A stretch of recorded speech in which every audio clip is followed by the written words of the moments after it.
모두다 행정사 송범석 대표입니다. 오늘도 저희 네이버 카페에 올려주신 질문들에 대해 답변 드리면서 영상 촬영하고 있습니다. 이 모든 답변은 무료 답변이며 제가 개인적인 의견으로 드리는 답변입니다. 혹시라도 조금 더 자세한 답변을 원하시는 분은 가까운 곳에 있는 변호사 사무소, 법무사 사무소, 행정사 사무소를 방문해 주시면 좋겠습니다. 영상은 전날 올라온 질문에 대해서는 음성만을 통해 화면으로 답변을 드리는 형식이 있고, 평소 여러분께서 궁금해하시는 부분에 대해서 제가 화면에 나오는 영상으로 촬영해드리는 형식이 있으니 이 점 참고 부탁드립니다.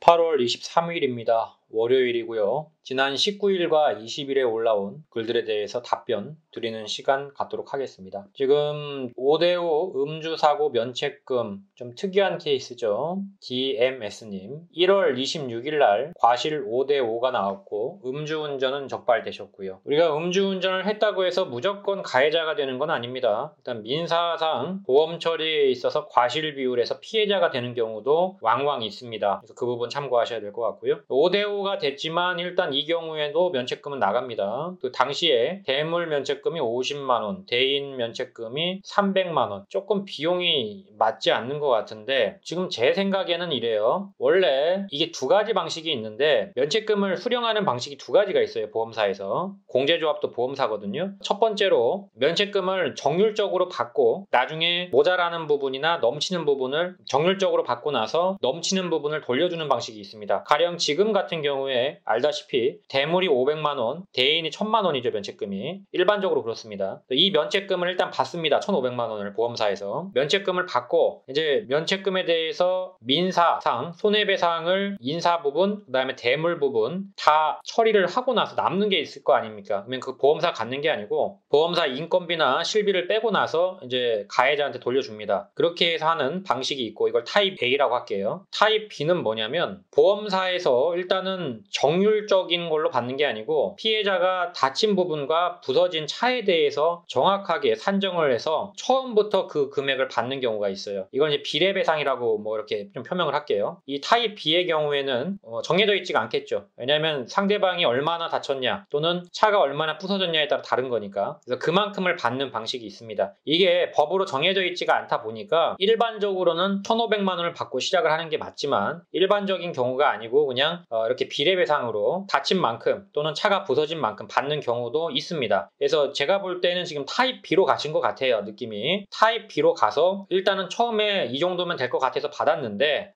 보니까 이게 그거 말고 더 나온 거죠. 비용이. 그래서 더 달라고 한 것 같습니다. 느낌이 그런데 이걸 타입 A로 해석을 하기에는 조금 아구가 안 맞아요. 그래서 타입 B로 갔지 않나라고 생각이 들어요. 원래대로 하면은 정률적으로 얼마를 받고 나머지를 이제 토해내는 방식으로 가야 되는데 그게 아니고 그냥 상대방이 이 정도 대충 다친 것 같으니까 이 정도 내놓으셔 라고 했는데 나중에 가서 보니까 모자라더라. 돈을 내놔라. 이렇게 된 것 같습니다. 근데 이제 이유가 뭐 최소면책, 최대면책 2020년 6월 이후 사고는 법이 개정됐다. 뭐 이런 얘기가 있다고 하는데 약관이라고 하는 건 제가 봐야 알 것 같고요. 일단 제 생각에는 그렇습니다만 뭐 최대면책, 최소면책 이거는 좀 뭐랄까 어떤 받아내려고 하는 어떤 수사적인 의미가 아닌가 싶습니다. 그냥 쉽게 말해서 돈이 모자라니까 돈 내놔라 이렇게 얘기하면 좋은데 조금 이제 그런 것 같아요. 혹시라도 이제 공제조합 같은 경우에 일반 보험사하고는 좀 다를 수는 있습니다. 공제조합이 택시 공제하고 이제 버스 공제, 그다음에 렌트카 공제 이렇게 있는데 이 공제조합의 면책금이 다를 수는 있겠지만 일반적인 경우에 다 똑같다고 알고 있거든요. 혹시라도 이 부분에 있어서 제 얘기가 틀리다면은 저한테 얘기를 해주셔서 저를 좀 가르쳐 주십시오. 그러나 아마도 타입 B로 가서 그런 게 아닌가라고 생각은 듭니다.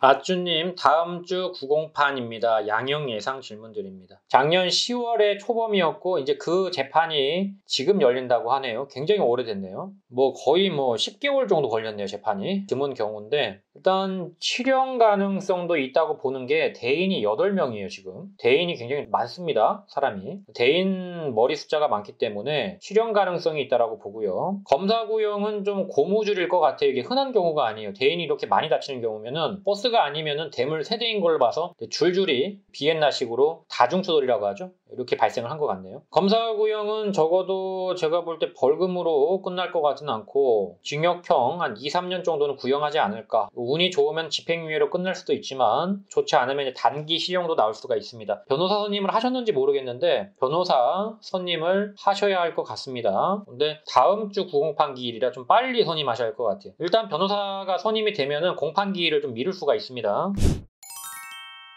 자, 도움이 필요합니다님, 사이드미러 뺑소니. 자, 너무 길어요, 글이. 그래서 이제 요약을 하자면은 아이하고 부딪힌 거죠. 자, 이게 아이 사건이 굉장히 좀 복잡한데, 일단은 보면은 아이에게 괜찮냐, 차에 부딪혔냐라고 물었으나, 아이가 아니다, 죄송하다, 괜찮다. 보통 아이들이 창피해서 도망가는 거거든요. 근데 이거 도망가면은 끝까지 쫓아가서 잡아오셔야 돼요. 이 아이를. 잡아오셔야 됩니다, 무조건. 유기하라는 게 아니고, 잡아다가 병원에 데려다 놓든지, 아니면 부모하고 꼭 통화를 하셔야 돼요. 이거 아이 못 잡으면 난리 납니다.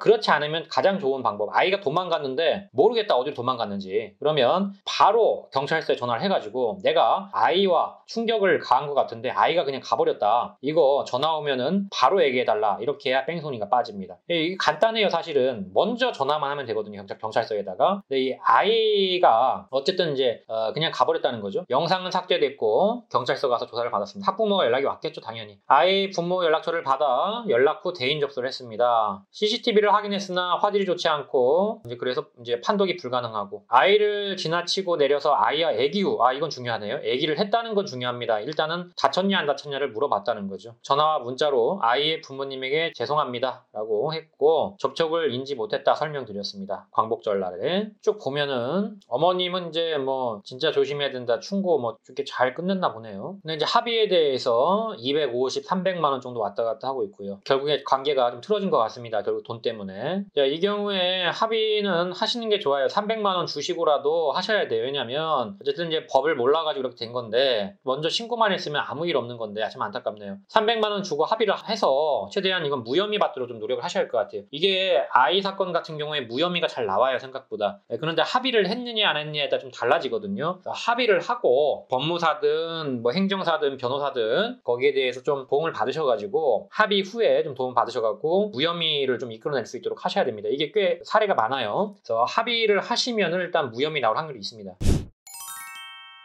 행정84님, 이진입니다. 2018년도에 일진 대물 한번 있고요. 2021년도에 대물 한번 있네요. 이진 나오시죠? 공판 8월 27일 날 잡혔고요. 실형 가능성이 좀 있죠. 조금 있어요. 일단은 변호사를 선임하시는 거를 권고드리고, 나는 죽을 것 같다, 형편이 어려워하고 도저히 방법이 없다, 그러면 그냥 가셔서 어쩔 수 없습니다. 그렇게 되는 경우에는 운에 기대는 수밖에 없겠죠. 실형 가능성이 높진 않지만 있어요. 있기 때문에 일단은 변호사 선임을 8월 27일 전에 하셔서 공판기일을 좀 미루시고 의견서라든지 이런 것들을 제대로 넣으시는 게 좋을 것 같습니다.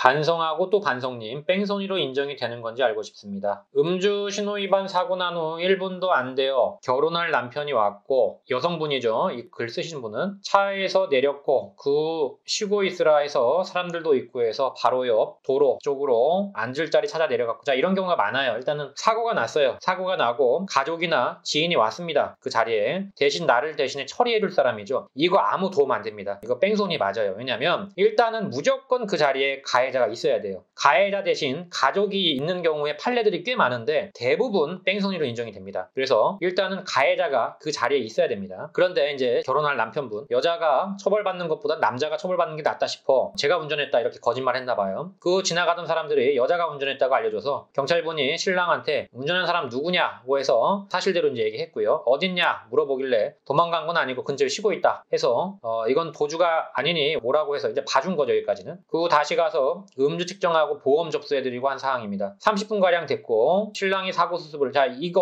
원칙적으로는 뺑소니로 만들 수 있습니다. 경찰이 뺑소니로 만든 경우도 꽤 많아요, 생각보다. 근데 어쨌든 가까운 거리에 있었고 그 도망갈 우려가 없다고 판단이 됐기 때문에 경찰이 좀 봐줬다고 생각을 하시면 돼요. 일반적으로 이제 뺑소니가 되는 경우들은 이런 경우가 많아요. 부모님이 왔어요. 이제 막 정신이 없어가지고 어디 막 길바닥에 쓰러져서 자고 있다든지 해서 경찰이 못 찾고 간 경우들이 꽤 있어요. 이게 웃기지만 이런 경우가 꽤 많습니다. 사건 사건을 하다 보면은. 그래서 가해자가 어디 길에서 막 정신을 잃고 기절해 있다든지 아니면 막 목이 말라가지고 가까운 편의점 갔다가 경찰이 결국 못 찾아가지고 뺑소니 혐의를 적용한다든지 뭐 이런 좀 웃지 못할 일들이 많습니다. 그런데 이 경우까지는 사실 조금 너무한 것 같고요. 이렇게 하기에는 가까운 곳에 있었으니까 아마 잘 넘어가 주지 않을까 싶고 반성한다 이러시면 그냥 음주로 처리될 것 같습니다.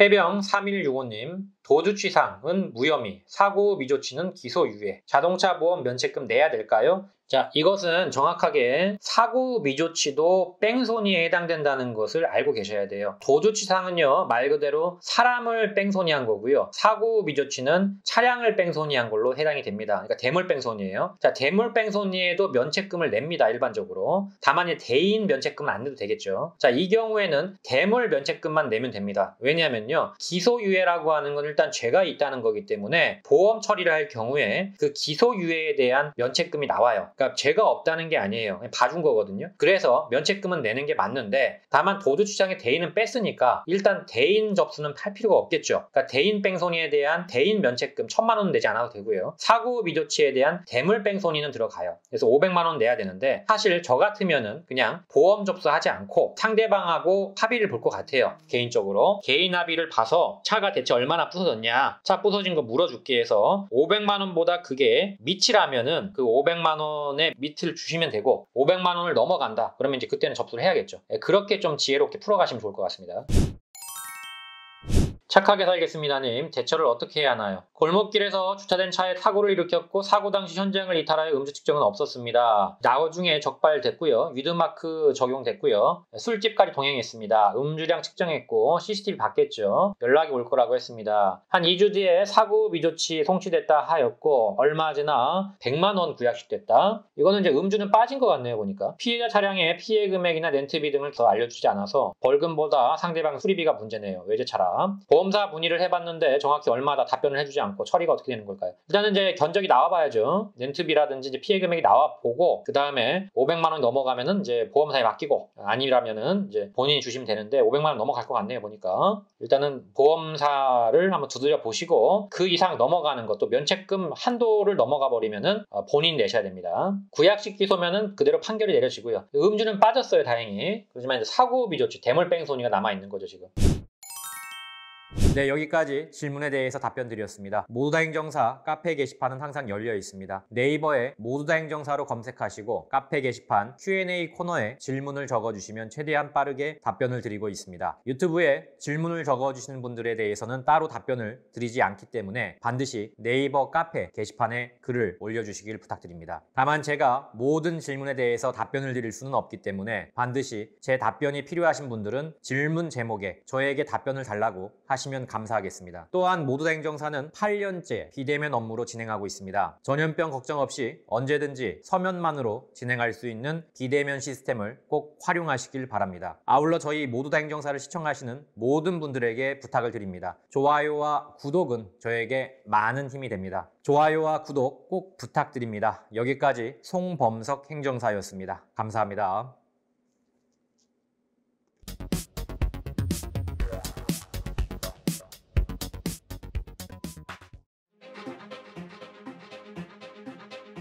다 감옥 보낼 수는 없는 거 아닙니까? 이 중에서 경중을 따져서 억울하거나 또는 경미하신 분들은 한 번 더 기회를 줘야 되지 않을까요?